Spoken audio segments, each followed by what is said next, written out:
Hey guys, it's Bales. I'm looking at NFL player models at FantasyLabs and wanted to run through how I use the lineup optimizer because I think sometimes there can be some different ways to use it, and people ask if they should use the default lineup. And yeah, I think that it's just really a tool to help you create lineups faster based on your goals. So once you create a model here on the right for each position, which I've done, you can click optimize and we'll give you, so you're looking at the lineup that maximizes the player ratings. It doesn't actually maximize projected points, it maximizes player rating. So we're looking at that for DraftKings. And the thing that I do is sort of think about my goals for a particular league, and then I use the optimizer to help me try to achieve that with a lineup. So if I were in let's just approach this as if I'm playing a cash game. I probably would like a running back in the flex, which I have here. You can see there are 3 running backs. If there were only 2 running backs and 4 receivers, that would mean you put the receiver in the flex, obviously. So I think that that's probably pretty good for a cash game. And what I would be looking at overall is what types of players are in this lineup. Are these the types of guys that I would like in cash games? So Frank Gore, for example, is someone who I probably wouldn't play in cash given his current situation, uncertain workload, doesn't have a high ceiling, and even though in cash games you want mostly floor, you still, I think it's never a bad thing for a player to have a high ceiling. So he might be someone that I exclude here. And we'll just say I probably wouldn't play Calvin Johnson and DeAndre Hopkins because of the price, but we'll say Calvin especially is a pretty volatile guy. And then the rest will leave, and I can click update, and it will recreate the lineup with those 2 players excluded and give me basically the next optimal lineup. So this is much better. Now we have Freeman and Weston, 2 guys with big, reliable workloads. Michael Floyd I don't really like because he's dependent on deep passes, so I would again exclude him from this. Update, and it will give me a new lineup, and just sort of go through this process until it creates the lineup that I think is going to be basically one that I want. So Amendola and LaFell on the same team. Probably wouldn't do that per se. I might, but I would have to think about it a bit more. But let's say that we don't want LaFell in there. We think Amendola is going to be safer because of his short targets. Update, and I'm just continually going through this process. So now we're closer to a lineup I think that I would potentially use in a cash game. Another thing that we can do is, so we already had a running back in the flex, but let's say that for whatever reason you didn't want a running back in the flex. You can choose your flex position. So it's going to be a receiver or tight end. We'll actually force it to be a receiver. So now it's going to re-optimize, but it's going to give us 4 receivers and only 2 running backs.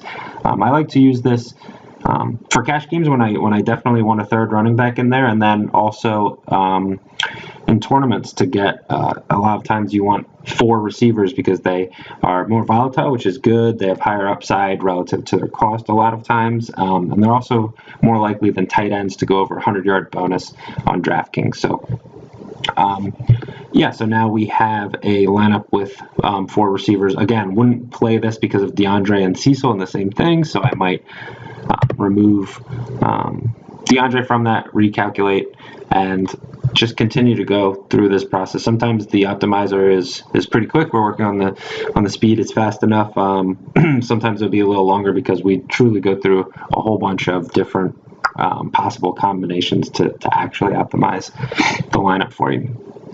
Okay, so this lineup looks pretty good. Another thing that I like to do when I'm starting a tournament lineup is just lock in a stack.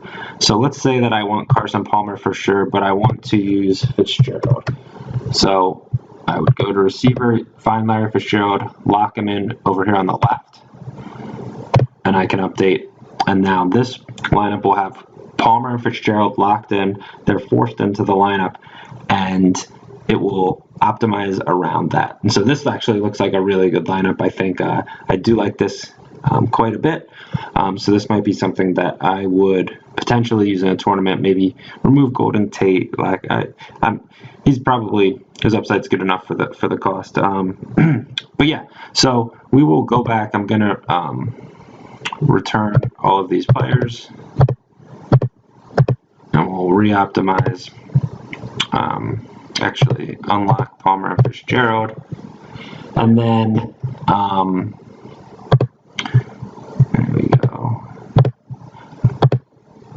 Another thing that I like to do is sometimes I think people will lock in a whole bunch of players, and then it actually will limit sort of the combinations that you can do. So let's say that I locked in every player except for Gore, exclude him. Now we only have I think 40, whatever it is, maybe it's $5,200 I think left to spend. It's very limited in what it can do. So Blunt I think was actually a decent choice, but a lot of times you're not going to get a great lineup like that. So I like to lock in solely the guys who I know, okay, I want these guys in this lineup. So I might say I definitely want Palmer, Peterson, we'll say Watkins, LaFell. I have to have these guys in this lineup. And then it'll re-optimize around those players. I think that's generally a better way to go about it. Another thing that you can do if you want to avoid a game, maybe it's a game with a low total. So let's find a game with the lowest total. There's looks like Niners Seahawks has a total of 40. We can remove, if we want to remove the Niners, for example, they're projected at only 13.5 points. Probably won't get a lot of guys in anyway, but you remove them. All those guys are out miles. If you go to excluded players, those are the Niners. You can return them individually, or if you click on the team, you can return the entire team and re-optimize.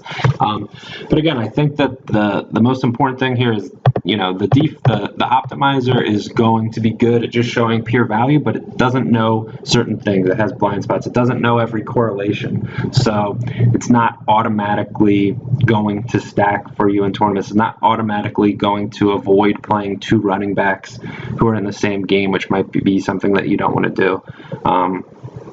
Especially in tournaments or something where it could potentially limit your upside.